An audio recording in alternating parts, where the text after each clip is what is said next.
కేవలం ప్రభుత్వ చిహ్నాలు, ఎవరైతే ఫ్యామిలీ హౌస్ హోల్డ్ హెడ్ ఉంటారో వాళ్ళ ఫోటో ఒక్కటే ఉంటుంది. సేఫ్టీ మెజర్గా క్యూఆర్ కోడ్ ఉంటుంది.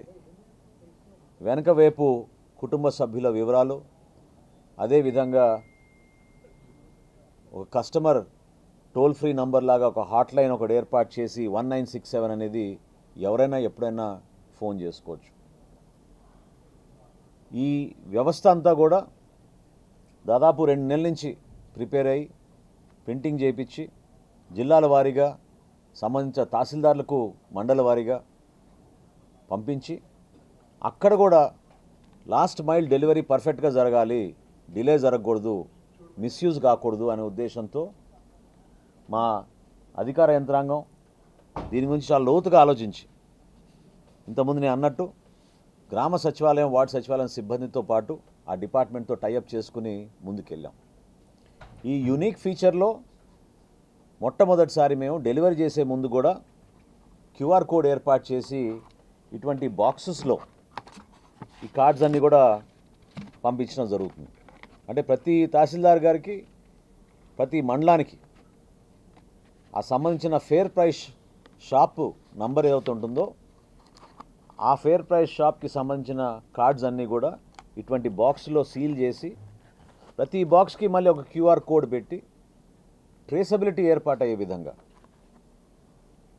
ఏ రోజుకి అక్కడ మేము డెలివరీ చేసామో ఆ రోజు నుంచి అది సరిగ్గా ఆ మండల స్థాయికి వెళ్ళినప్పుడు అక్కడి నుంచి తహసీల్దార్ గారి ఆఫీస్ నుంచి స్థానిక గ్రామ సచివాలయం, వార్డు సచివాలయం సిబ్బందితో కలిసి ఆ ఫేర్ ప్రైస్ షాప్ డీలరు పంపిణీ చేసే విధంగా ఒక ఏర్పాటు చేశాం.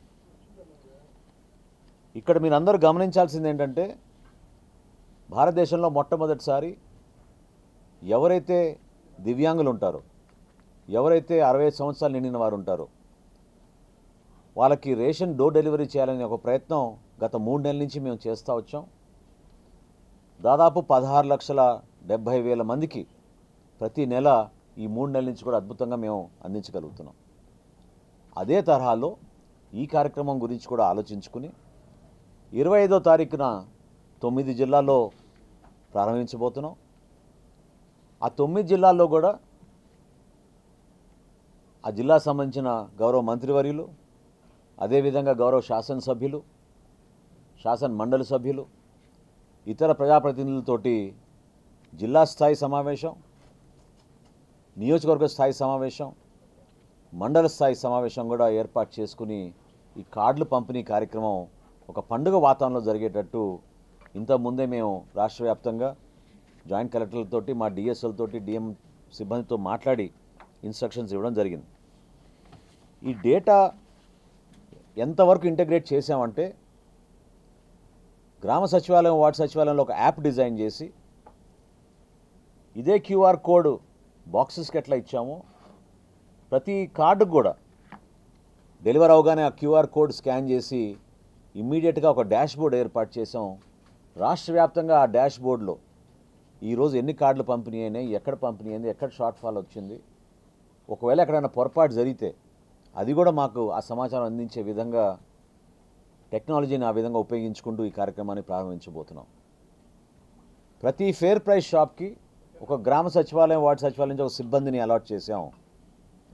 స్థానికంగా ఉన్న రెవెన్యూ డిపార్ట్మెంట్ నుంచి ఒక విఆర్ఓ, అదేవిధంగా సర్వేయర్ లేదా ఒక వెల్ఫేర్ అసిస్టెంటు లేదా ఒక మహిళా పోలీస్ని అలాట్ చేసి ఆ ఫేర్ ప్రైస్ షాప్ డీలర్ ద్వారా ఇంటింటికి వెళ్ళి ఈ కార్డులు పంపిణీ కార్యక్రమం 15 రోజుల లోపే పూర్తి చేసుకునే విధంగా వెసులుబాటు ఆ ఇన్స్ట్రక్షన్స్ కూడా ఇవ్వడం జరిగింది.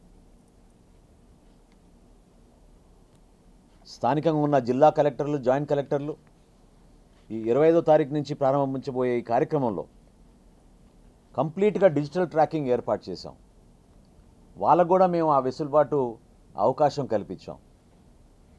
ఆ డాష్ బోర్డ్ ద్వారా ఆ జిల్లా కలెక్టర్లు, జాయింట్ కలెక్టర్లు ఇమీడియట్గా చెకప్ చేసుకుని వాళ్ళ జిల్లాకు సంబంధించిన అనేక మండలాల్లో ఏ విధంగా ఈ పంపిణీ జరుగుతుందో దానిపైన కూడా వారు ఎప్పటికప్పుడు సమీక్షించుకోవచ్చు. ఎవరైతే మైగ్రేట్ అయ్యి ఇతర ప్రాంతాల నుంచి వలసకి వెళ్ళారో ఆ కార్డుదారులను మాత్రం నేను కోరుతున్నాను, దయచేసి మా డిపార్ట్మెంట్ నుంచి ఒరిజినల్గా మీరు ఏదైతే కీ రిజిస్టర్లో ఎంటర్ అయ్యారో, అంటే మీరు కార్డు తీసుకునేటప్పుడు ఫస్ట్ టైం ఎక్కడైతే మీరు ఫేర్ ప్రైస్ షాప్లో మీరు నమోదు చేసుకున్నారో మీ వివరాలు మీరు అక్కడే కలెక్ట్ చేసుకోవాల్సిన అవసరం ఉంది.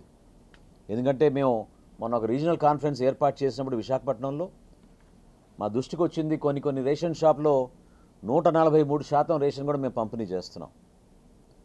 ఎందుకంటే విజయనగరం, శ్రీకాకుళం, ఇతర జిల్లాల నుంచి వలసలకు వచ్చిన వాళ్ళు విశాఖపట్నంలో స్థిరపడ్డారు కాబట్టి రేషన్ సరుకులు ఎక్కడైనా తీసుకోవచ్చు కాబట్టి అవకాశాన్ని వాళ్ళు సద్వినియోగం చేసుకుంటున్నారు.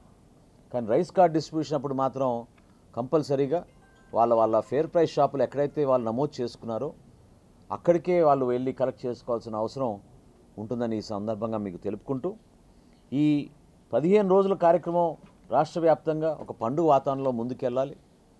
అంటే 25వ తారీఖున ప్రారంభించబోయే ఈ కార్యక్రమం నేను మీకు డేట్లతో సహా చెప్తాను. 4 విడతలుగా మేము డివైడ్ చేసాం.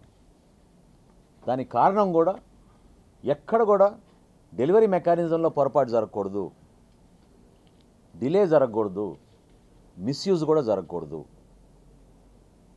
ఖచ్చితంగా ఈరోజు రాష్ట్రంలో ఒక అద్భుతమైన కార్యక్రమంతో ప్రజలకి మరింత దగ్గరయ్యే విధంగా టెక్నాలజీని ఉపయోగించుకుని ఏ నెలకు ఆ నెల రేషన్ సరఫరా సక్రమంగా జరుగుతుందో లేదా అనేది ఈరోజు గౌరవ ముఖ్యమంత్రి గారు కూడా IVR సర్వే చేయించుకుని తెప్పించుకుంటున్నారు. ఎవరైతే రేషన్ షాప్లో ఆ సరుకులు తీసుకోలేదు అని కొంతమంది నమోదు చేస్తున్నారో అటువంటి రేషన్ షాపులపైన ఇమ్మీడియట్గా అదే నెలలోనే జాయింట్ కలెక్టర్ గారి ఆధ్వర్యంలో అక్కడ ఇన్స్పెక్షన్ కూడా కార్యక్రమం చేసేటట్టు ఒక యాప్ డిజైన్ చేసి ప్రతి నెల క్షేత్రస్థాయిలో అటువంటి పర్యవేక్షణ తీసుకురాగలిగాం. 25వ తారీఖున ప్రారంభించబోయే ఈ కార్యక్రమం ముందుగా 9 జిల్లాలకు పరిమితం అవుతుంది. విజయనగరం, NTR జిల్లా, తిరుపతి జిల్లా, విశాఖపట్నం, నెల్లూరు, శ్రీకాకుళం, ఈస్ట్ గోదావరి, వెస్ట్ గోదావరి, కృష్ణా జిల్లాలు. ఇది 25వ తారీఖున ప్రారంభించబోయే 9 జిల్లాలు. 30వ తారీఖు నుంచి చిత్తూరు, కాకినాడ, గుంటూరు, ఏలూరు. సెప్టెంబర్ 6వ తారీఖు నుంచి అనంతపురం, అల్లూరు సీతారామరాజు జిల్లా, పార్వతీపురం మన్యం, డాక్టర్ బిఆర్ అంబేద్కర్ కోనసీమ, అనకాపల్లి.